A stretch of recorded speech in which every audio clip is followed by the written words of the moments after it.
Okey, saya dah perak lebih kurang 4 jam. Kemudian saya set oven ya. Sini, fokus ni. Saya set oven 150.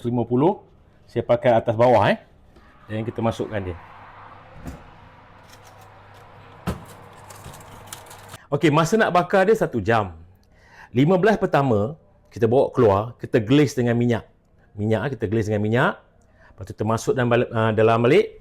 15 kedua, kita glaze dengan minyak. Lepas tu kita biar sampai 1 jam. Baru dia cantik, dia juicy. Panggang dalam oven ni lebih kurang 1 jam. So saya nak share dengan you all macam mana nak buat nasi berempah dengan lemon. Saya masukkan bawang, kulit kayu manis, bunga lawang, buah pelaga dengan lemon.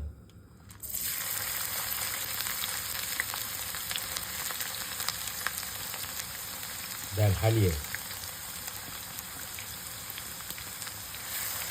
Kacau sampai irisan lemon tu transparent. Masukkan serbuk korma, serbuk hitam manis, gula, garam dan serbuk perasa ayam. Kita kacau sampai pecah minyak. Masukkan air saffron.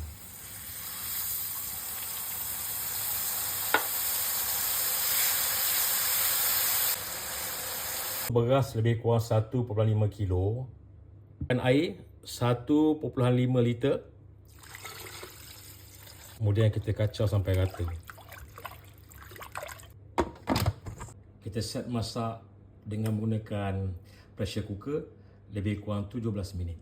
Dah pun siap kambing panggang dengan nasi lemon berempah.